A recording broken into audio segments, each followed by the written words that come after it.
So 2 weeks ago, we celebrated Reformation Sunday.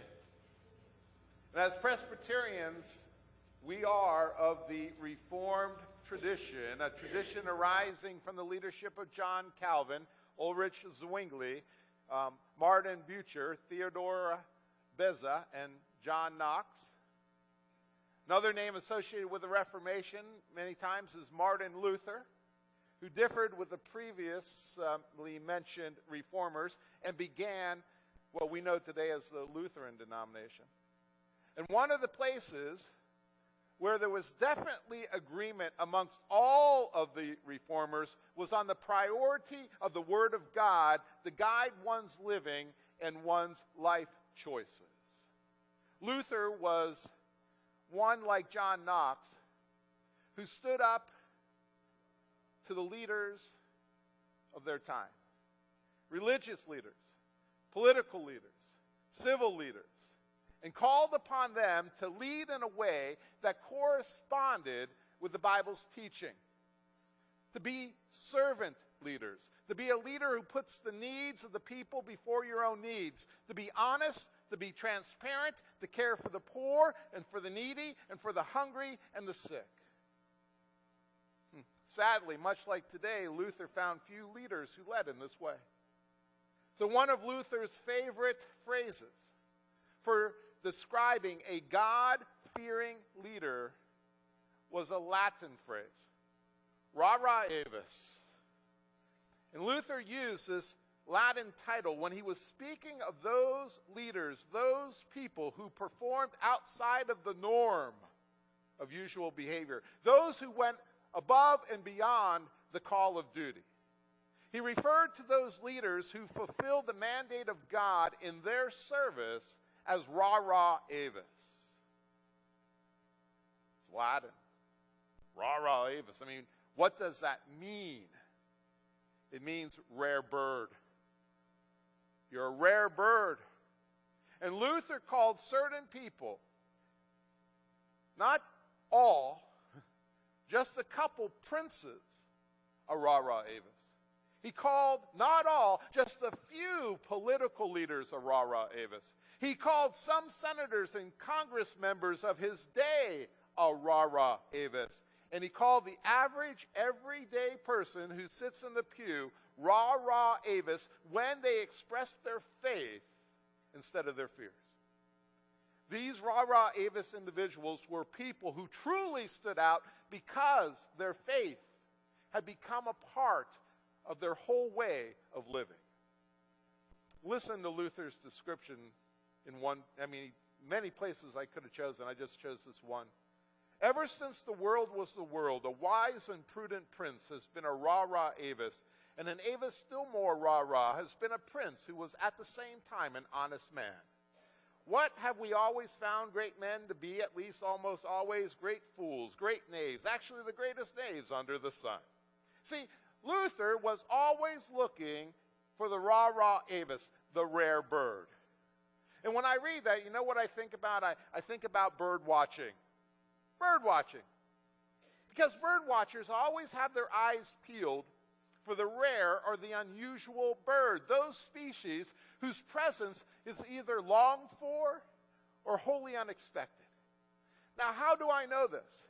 Because when I was a young boy, my parents got me up at 4 a.m. in the morning on Sundays to go out to watch birds before church. Up before the sun so we could be where the birds were when they woke up. Now, I would bet that not many of you are bird watchers in that sense. I mean, bird watchers do not have this charismatic reputation. Bird watchers, like computer geeks, are amongst the most maligned, the most targeted and teased in our society today, even in the world of scientific research. And it's easy to see why, because we have this stereotypical image of a bird watcher, a gawky social clod, wearing ugly shorts, a pith helmet, and peering through the largest binoculars we've ever seen. Serious bird watchers are the ultimate odd ones out. They're the odd duck. But having gone bird watching myself for years, I'll tell you right now that stereotype is not true. Hardcore bird watchers are just appreciating God's creation. They appreciate the colors of the birds' wings. They love the sounds that the birds make from their throats. Bird watchers even have what they call life lists, where they keep track of all the species that they have personally seen over the years. The rare birds, those who only occur in certain areas at certain times, are among the most coveted life list accomplishments for bird watchers. Everyone wants to score some really rare bird.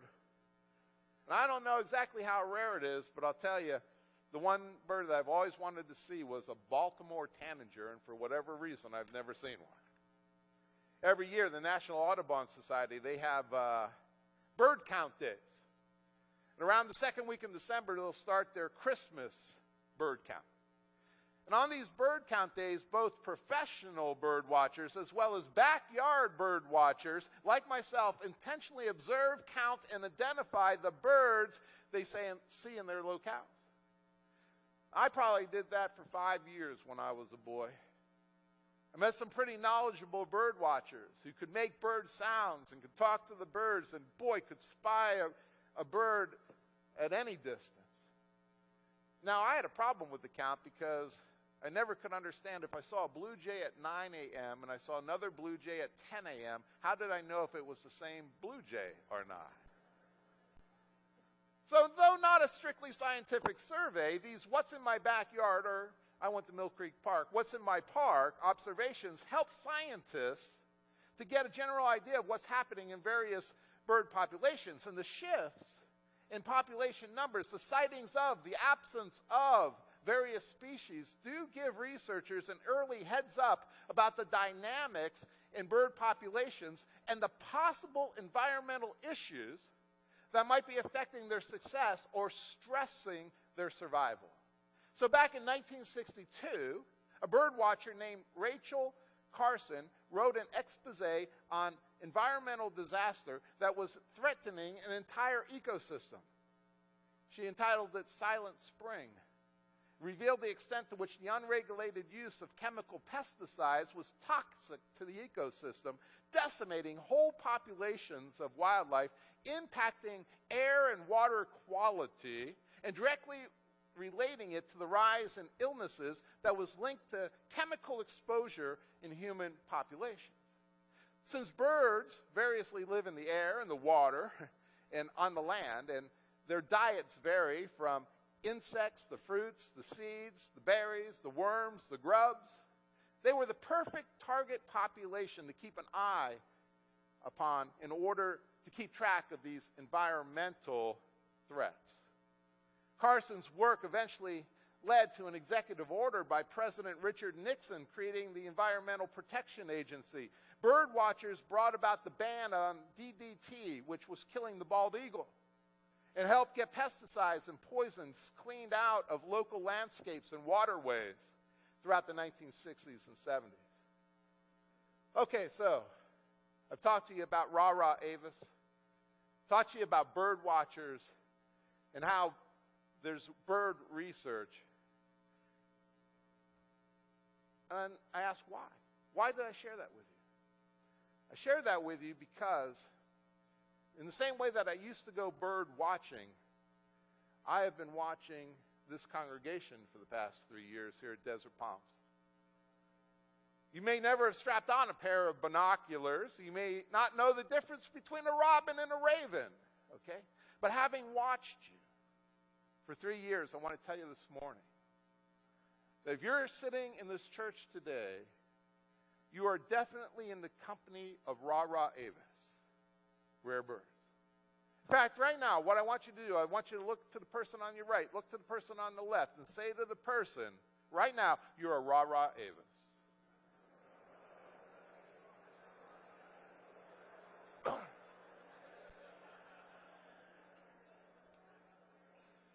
Now, why do I say this?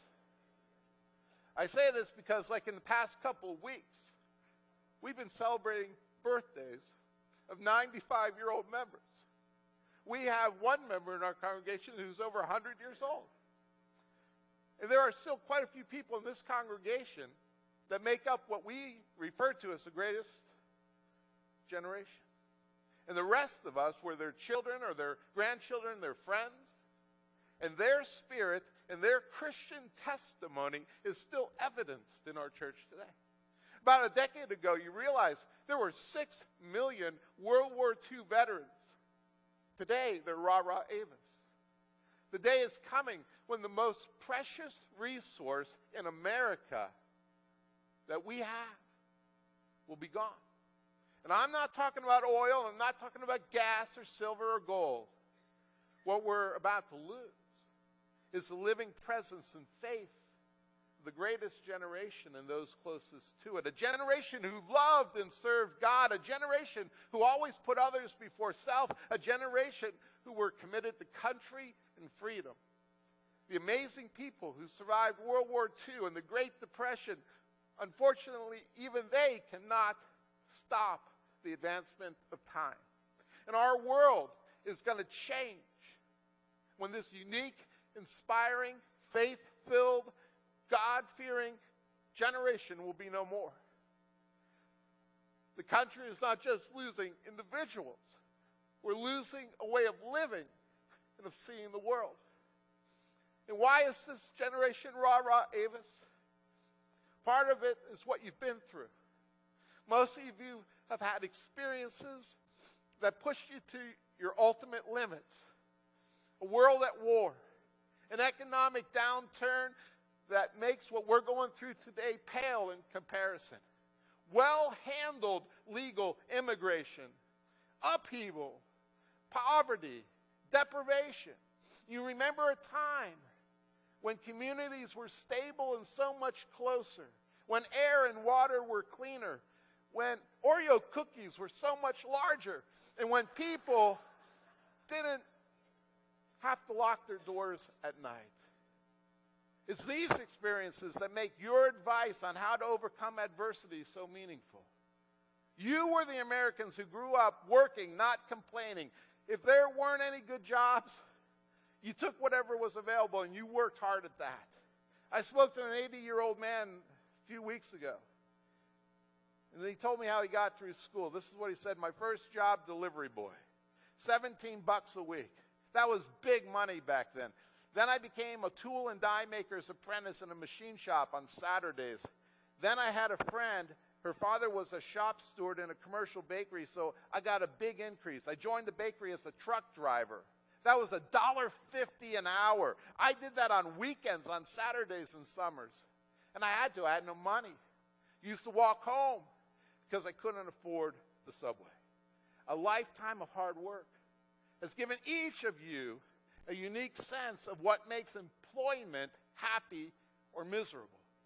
You are expert on how to be persistent when it seems like rewarding work can't be found. And you know what it takes to turn a bad job into a good job and make the most of it. For those of you who grew up in the Great Depression, you learned the intense enjoyment that lies in small pleasures. We look at 2014, and Americans are so infatuated with being bloated with things after things after things. That's what makes them happy. But many of the oldest Americans grew up learning the lesson: savor the small stuff. And I give thanks and praise for that generation, your generation, Rara, Avis. And I want to consider another group who are Rara, Avis in our world today. Linda mentioned it in our prayer earlier. For the past couple of weeks, we have been transfixed, have we not, by the stories of doctors and nurses, the Rara, Avises of our times, who have risked everything, even their very lives, to go and help those in West Africa suffering from Ebola. In Luther's day, the context of Rara, Avis was not Ebola or pesticides. It was pestilence, the scourge of the Black Death that was ravaging all of Europe. The conventional wisdom of Luther's day held that if you became infected with the Black Death, that you had lunch with your family and then you had dinner with your ancestors. Death came that quickly.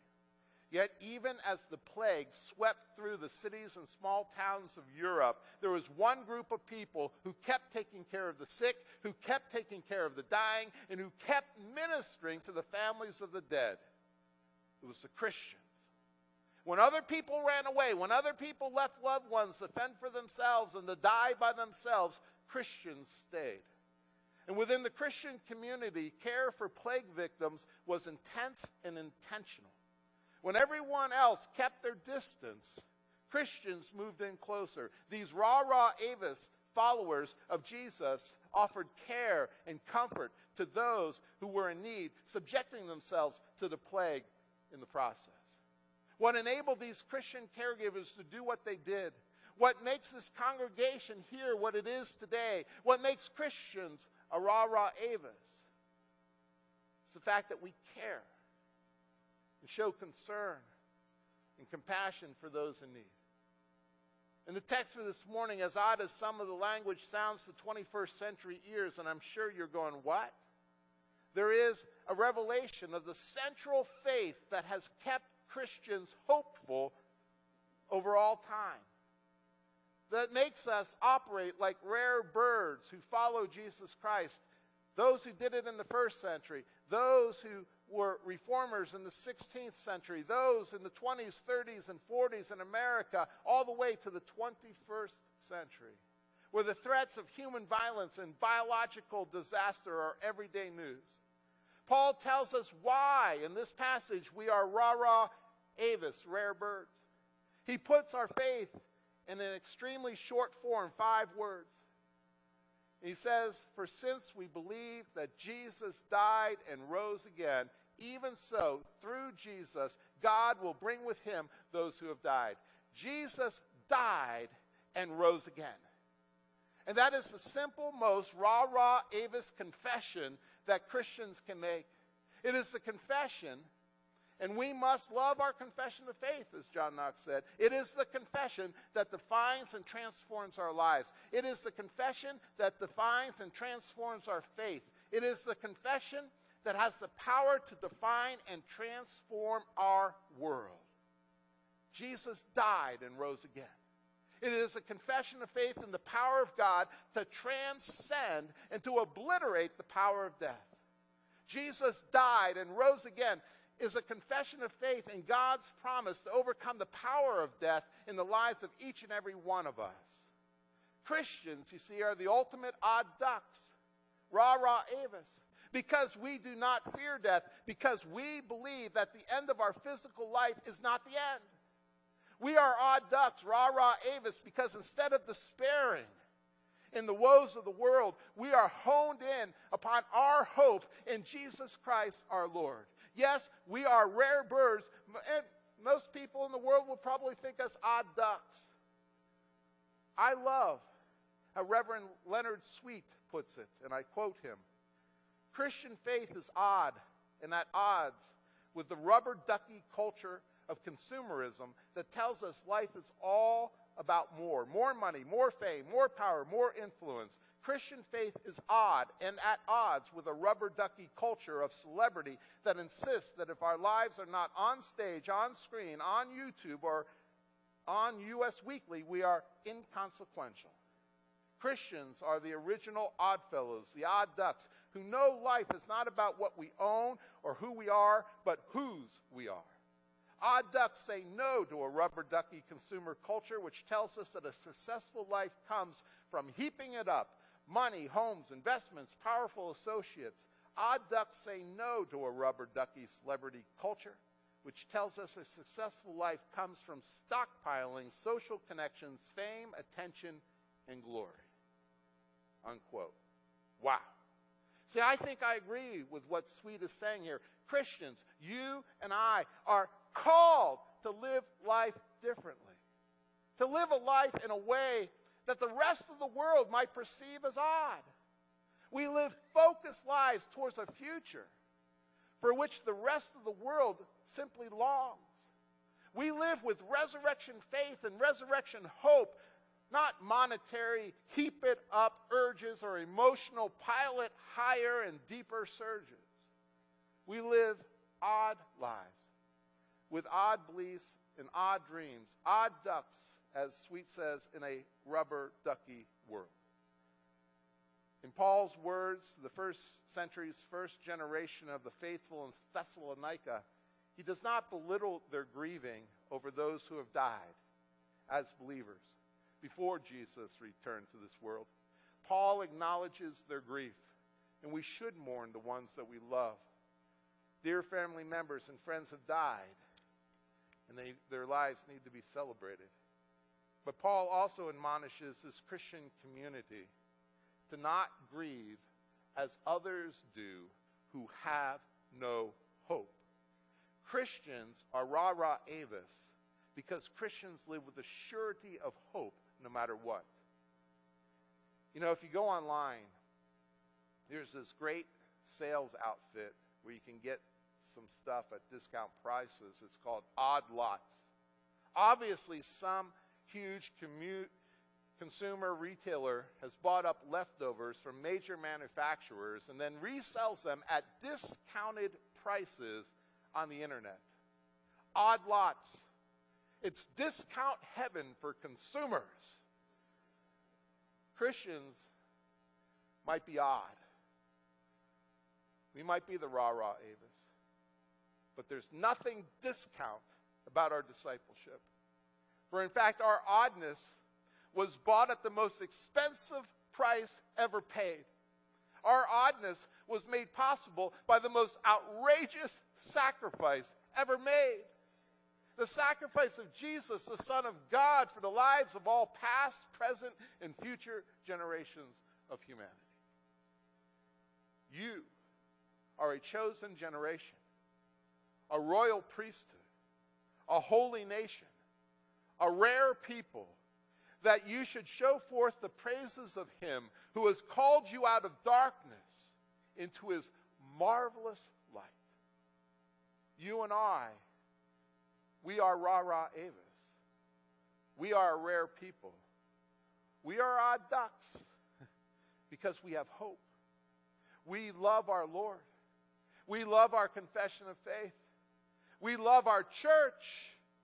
And we love our calling to serve God and to serve one another.